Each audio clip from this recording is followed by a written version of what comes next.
नमस्कार दोस्तों, GS bye research channel में आपका स्वागत है। और आज हम कंकाल तंत्र के बारे में पढ़ेंगे। ये भी जो सिस्टम है बहुत मोस्ट इम्पोर्टेंट है। बायोलॉजी में 4-5 जो टॉपिक है उसी से आपकी 70 से 80% आपकी बायोलॉजी कंप्लीट हो जाती है। तो हमने अभी सर्कुलेटरी सिस्टम पढ़ा, कल से हमारा टॉपिक खत्म हुआ था डाइजेस्टिव सिस्टम। अब हमारा सिस्टम आ रहा है स्केलेटल सिस्टम। स्केलेटल सिस्टम या कंकाल तंत्र। अब यहाँ पे आज हम कंकाल तंत्र के बारे में पढ़ेंगे कि कंकाल तंत्र क्या है, हमारे शरीर में बोन्स कितनी होती हैं, बोन्स के काम क्या होते हैं और कौन कौन सी बोन्स पाई जाती हैं। आई होप आपको थंबनेल से ही टॉपिक के बारे में पता चल गया होगा कि आज किसके बारे में पढ़ेंगे। तो आज स्केलेटल सिस्टम को जानते हैं और स्केलेटल सिस्टम में कैसे कैसे क्वेश्चन बनते हैं ये भी हम ऑब्जेक्टिव कराएंगे और बहुत जल्द इसको भी लेकर आने वाले हैं। तो यहाँ पे कंकाल तंत्र के बारे में जानेंगे। कंकाल तंत्र किससे बना होता है? हड्डियों से। कंकाल तंत्र किससे बना होता है? अरेंजमेंट ऑफ बोन्स, क्या बोलते थे? Arrangement of bones in a human body. In a human body, मानव शरीर में हड्डियों का अरेंजमेंट या क्रमबद्ध होना ये क्या कहलाता है? कंकाल तंत्र कहलाता है। यहाँ पे हम बोल सकते हैं कि हड्डियों का अरेंजमेंट, मानव शरीर में हड्डियों का अरेंजमेंट ये क्या कहलाता है? कंकाल तंत्र। तंत्र का मतलब सिस्टम का मतलब होता है जब बहुत सारे आपके अलग अलग बोन्स मिलकर एक ही प्रकार का काम करती है, एक ही प्रकार से रिलेटेड काम करती है, तो उनको क्या बोला जाता है? सिस्टम बोला जाता है। तो यहाँ पे हम बात करते हैं कंकाल तंत्र। तो कंकाल तंत्र में पहला क्वेश्चन क्या बनता है कि हम बोन्स का या अस्थि का या बोल सकते हैं हम हड्डी का अध्ययन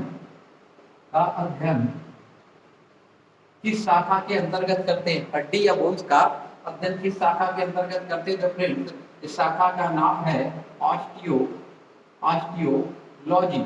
ये सारे पॉइंट आपको याद रखना है कि बोन्स का अध्ययन हम ऑस्टियोलॉजी के अंतर्गत करते हैं। ऑस्टियोलॉजी, ऑस्टियो मीन्स क्या होता है? बोन्स, ऑस्टियो मीन्स बोन और लॉगस मीन्स क्या होता है?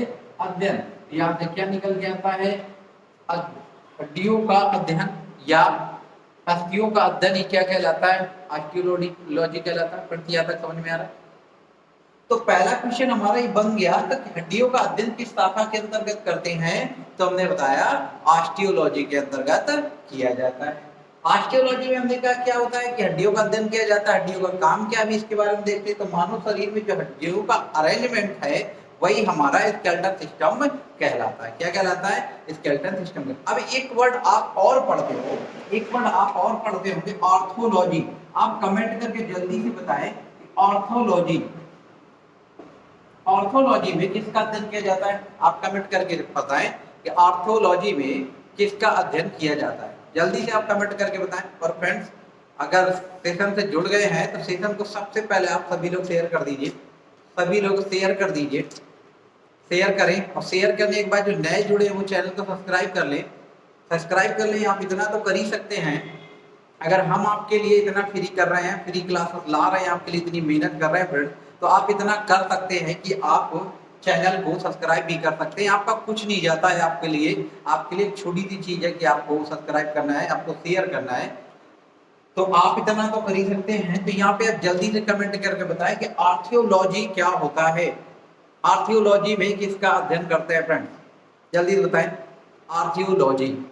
कमेंट करें जल्दी से। और आपसे जो क्वेश्चन पूछे जाते हैं फ्रेंड्स, आप सीरियस होकर पढ़ाई नहीं करते हैं, आप क्वेश्चन भी सही से नहीं देते हैं। हमें तो ये लगता है कि आप ये बना रखे हैं कि चलो आपको फ्री क्लास मिल रही है, आपको ऐसे ही दे रहे हैं। बहुत सारे ऐसे चैनल होते हैं आपको फ्री कंटेंट दे रहे हैं, इससे नहीं उससे देख लेंगे। बट किसी से भी देखिए, आपको कहीं से भी कंटेंट मिल रहा है, आपका मेन टारगेट आपको जॉब पाना है, तो आप उस पर फोकस जरूर कीजिए कि आपको जॉब मिले, आपको कंटेंट अच्छा मिल रहा है। आपको पर्सन टू पर्सन विश्वास नहीं रखना है, पर्सन टू पर्सन व्यवहार नहीं देखना है। इसमें केवल आपको ये देखना है कि हमें कंटेंट कैसा मिल रहा है। हमारे फ्यूचर के लिए हमें अधिकारी बनना, में बड़ी पोस्ट कोई प्राप्त करनी है, हमें आगे भविष्य में कुछ बनना है, तो उसके लिए हमें कौन सा चैनल हमारे लिए अच्छा होगा, कौन सी ऑनलाइन क्लासेस अच्छी होगी, कौन सा कंटेंट हमारे एग्जाम की दृष्टि से पढ़ाया जा रहा है ये आपके ऊपर डिपेंड करता है, ये आपको डिसाइड ही करना होगा। तो आप जल्दी से बताएं कि ऑर्थोलॉजी में किसका अध्ययन किया जाता है। तो फ्रेंड्स यहाँ लिखेंगे ऑर्थोलॉजी में डिजीज ऑफ बोन्स, बीमारी का, हड्डियों में जो बीमारी होती है उसका अध्ययन किस शाखा के अंतर्गत होता है, तो कहेंगे ऑर्थोलॉजी के अंतर्गत होता है। फ्रेंड्स समझ में आ रहा है किसके अंतर्गत होता है, ऑर्थोलॉजी के अंतर्गत होता है। नेक्स्ट पॉइंट देखें कि अब ये हड्डियां जो है वो बनी किससे होती हैं, हम उसके बारे में देखेंगे। हड्डियों का अरेंजमेंट जो समझ में आ गया, हड्डियां बनी किससे होती है इसके बारे में जानेंगे। तो हड्डियों का बना होना की बात करें, ये जो आपकी बोन्स होती हैं, ये बोन्स भी आपकी सेल से बनी होती, सेल से बनी होती है। जब कई सेल्स, नंबर ऑफ सेल्स मिलती है तो हमारी बॉडी में टिश्यू बनते हैं। तो हमारी हड्डियों का निर्माण भी क्या है, हमारी बोन्स भी क्या है, एक प्रकार की टिश्यू है। हमारी बोन्स भी क्या है, टिश्यू है। कैसे, हार्ड टिश्यू है, मजबूत कठोर टिश्यू है।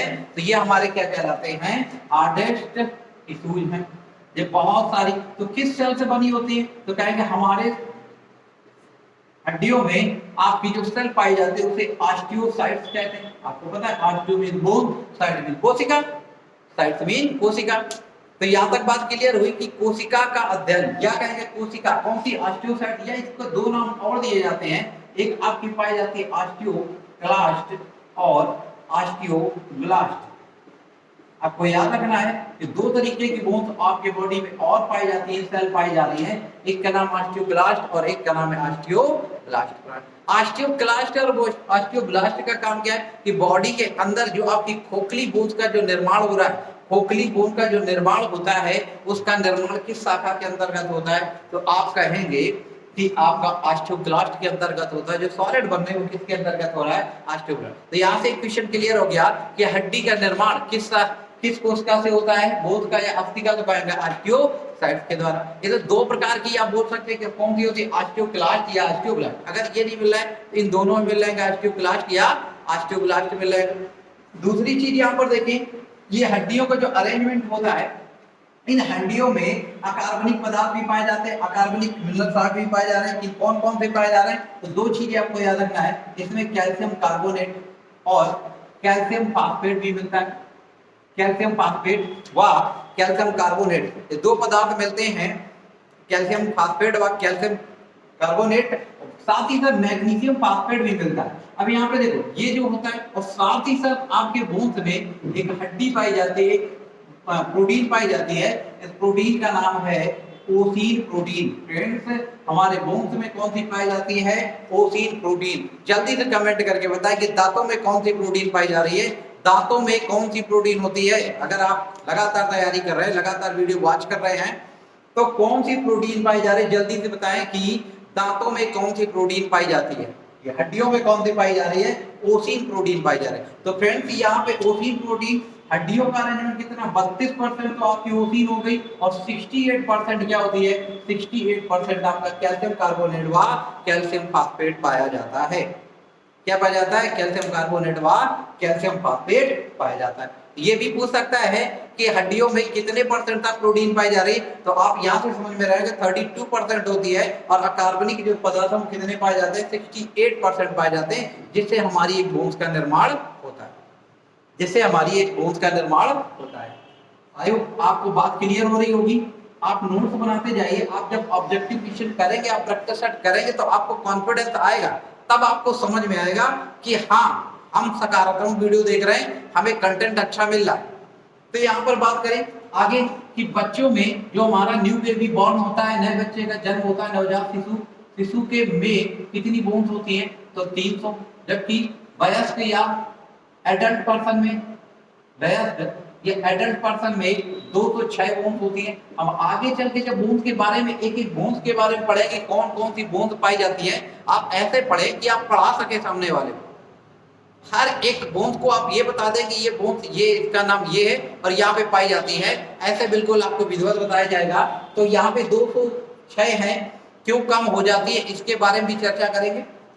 तो यहाँ पे बात क्लियर हो गई कि शिशुओं में 300 पाई जा रही है, जबकि वयस्क होने पर कितनी हो जाती है, 206 हो जाती है। कितनी हो जाती है, 206। अब बोन्स के बारे में आगे देखिए, हमारी बोन्स होती कैसी है, इसके बारे में स्ट्रक्चर देखें। हमारी बोन्स इस तरह की होती है, इस तरह की हमारी बोन्स है। ये हमारी खोखली बोन्स है, इस खोखली बोन्स के बीच में भी ऐसे एक गुहा टाइप की पाई जाती है। इस गुहा को बोलते हैं, इस गुहा को बोला जाता है खोखली बोन्स। और ये जो आपका रिक्त स्थान है, एक इसे हार्वेंसियन कैनाल बोला जाता है। हार्वेंसियन कैनाल याद रखना, दो हड्डियों के बीच का रिक्त स्थान क्या बोला जाता है? हार्वेंसियन, हार्वेंसियन गुहा, हार्वेंसियन गुहा। ये जो चीज आपको दिख रही है, ये आपके टिश्यू हैं। बहुत सारे जब टिश्यू मिल रहे हैं, बहुत सारे सेल्स मिली, तो क्या बना रहे हैं? टिश्यू। और टिश्यू के बीच में ही, यहाँ पर टिश्यू के बीच में ऐसे ही आपकी क्या पाई जा रही? ऐसे आपकी सेल पाई जा रही। क्या पाई जा रही? कोशिकाएं। तो ये बहुत सारी जब कोशिकाएं मिल रही हैं, तो किसका निर्माण हुआ? टिश्यू का। और टिश्यू से ही ये जो क्षेत्र बन रहा है, उसे बोन बना। और यहाँ पे ऐसे आप कहेंगे इस तरह, यहाँ पे ऐसे आपकी रेड बोन मैरो पाई जाती, ऐसे रेड बोन मैरो पाई जाती, जहाँ से किसका निर्माण होता है? आरबीसी का निर्माण हो रहा है। यहाँ से किसका निर्माण हो रहा है? आरबीसी का निर्माण होता है। आपको याद रखना, लाल अस्थि मज्जा में किसका होता है? आरबीसी का निर्माण होता है। आपको समझ में आ रहा होगा। और ये जो गुहा है, ये जो बीच की गुहा आपको दिख रही है, ये आपको खाली खाली जो दिख रही है, इसको बोला जाता है येलो अस्थि मज्जा। इसको क्या नाम दिया जाता है फ्रेंड? इसको येलो अस्थि मज्जा नाम देते हैं। येलो अस्थि मज्जा, इसको येलो अस्थि मज्जा नाम दिया जाता है। और इस येलो अस्थि मज्जा में ही, येलो अस्थि मज्जा में कहेंगे, आपको याद रखना है कि यहाँ पर एक हमारा फैट टिश्यू पाए जाते हैं, जिसका नाम है एडिपोज टिश्यू। ये जरूर याद रखना कि येलो अस्थि मज्जा में क्या पाया जाता है? एडिपोज टिश्यू पाए जाते हैं। और यहीं पे दोनों में क्या होता है? यहाँ पर रेड पे आरबीसी और यहाँ पे डब्ल्यूबीसी का निर्माण होता है। तो कहेंगे हड्डियों में फैट को स्टोर करने के लिए, बोन्स में या हड्डियों में, नोट कर लेंगे मोस्ट इंपॉर्टेंट है, हड्डी में वसा को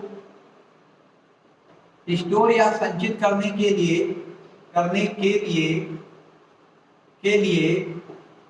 टिश्यू कौन से होते हैं? तो आप टिश्यू का नाम बताएंगे, एडिपोज। कौन से टिश्यू होते हैं? एडिपोज हमारे वसा को संचित करता है। जब हमारे बॉडी में अतिरिक्त फैट बनने लगता है, तो ये फैट को कौन स्टोर कर रहा होगा? ये एडिपोज टिश्यू स्टोर कर रहा होगा। जो किस में पाया जा रहा होगा? ये कहेंगे आपके, ये जो आपकी अंदर से आपकी बैकबोन है, जो सॉलिड होती है, खोखली होती है, उसके बीच में पाया जाता है, जिसे एडिपोज बोलते हैं। यहाँ तक बात क्लियर हो गई? तो हड्डियों में क्या पाया जा रहा है? आरबीसी, डब्ल्यूबीसी का निर्माण हो रहा है। और साथ ही साथ किसका निर्माण हो रहा है? कहेंगे आपके बॉडी में फैट का भी स्टोर हो रहा है। क्या हो रहा है? फैट भी स्टोर हो रहा है। क्लियर हो गया फ्रेंड? किसका? फैट भी स्टोर हो रहा होगा। अब आगे बात करते हैं, यहाँ पे कि कंकाल तंत्र जो होता है, उसे कितने भागों में बांटा गया है। और ये बोन का पहला काम क्या है? बोन के भी लिख लेंगे। बोन का पहला काम क्या है? बोन क्या करता है? हमारे अंगों को सुरक्षा प्रदान करता है। पहला पॉइंट, सुरक्षा प्रदान कर रहा है हमारे अंगों को। जो हमारे ये रिब्स जो पाई जा रही हैं, यहाँ पे ऐसे आपके सेंसिटिव ऑर्गन पाए जाते हैं, जिनमें हल्की सी चोट लगने से व्यक्ति की क्या हो सकती है? मृत्यु हो जाता है। आपके माइंड को कौन सुरक्षित कर रहा है? बोन्स कर रहे होंगे। आपके हार्ट को, आपके लीवर को किसने सुरक्षित कर रखा होगा? फेफड़ों को, तो कहेंगे हड्डियों। तो यहाँ पे सुरक्षा प्रदान करने का काम कर रहा है। दूसरी बात यहाँ पर क्या हो रहा है कि ये आपके बॉडी में कहेंगे ब्लड का निर्माण करती है। जो आपकी लाल अस्थि मज्जा पाई जा रही है, वो किस में पाई जा रही है? तो कहेंगे बोन्स में ही पाई जा रही है। बोन की कौन में? लाल अस्थि मज्जा में और व्हाइट अस्थि मज्जा में, येलो अस्थि मज्जा। और क्या कर रहा है? ये फैट को संचित करती है, या कहेंगे वसा को स्टोर करती है। कौन सी को टिश्यू होते हैं? तो यहाँ पे लिख लेंगे ब्रैकेट में, एडिपोज टिश्यू।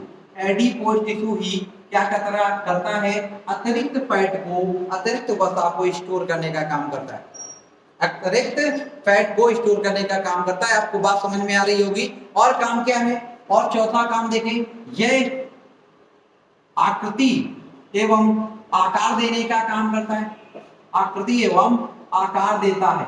तो हमारे मानव शरीर के स्ट्रक्चर जो है, जिससे हम सीधे चल फिर सकते हैं, सीधे बैठ सकते हैं, किसकी वजह से होगा? तो कहेंगे स्केलेटल सिस्टम की वजह से होता है। तो मानव शरीर में अगर स्केलेटल सिस्टम ना होता तो आप कल्पना करके देख सकते हैं कि मानव आकृति कैसे होती। आप कुंडली मान के बैठे होते हैं जैसे सांप वगैरह है। अब सांप का कुंडली मान के क्यों बैठ लेता है? क्योंकि स्केलेटल सिस्टम नहीं पाया जा रहा। यहाँ पे कैसा स्केलेटल सिस्टम पाया भी जा रहा है तो उतना सॉलिड नहीं पाया जा रहा। यहाँ पे स्केलेटल सिस्टम हमें क्या दे रहा है? आकृति में आकार दे रहा है, साथ ही साथ हमें उठने बैठने सीधा चलने के लिए भी तैयार कर रहा है, साथ ही साथ हमारे अंगों को सुरक्षा प्रदान करता है, ब्लड का फॉर्मेशन होता है, फैट को स्टोर कर रहा है, कौन से टिश्यू कर रहे हैं? एडिपोज कर रहे हैं, और ये आकृति एवं आकार देने का कार्य करते हैं।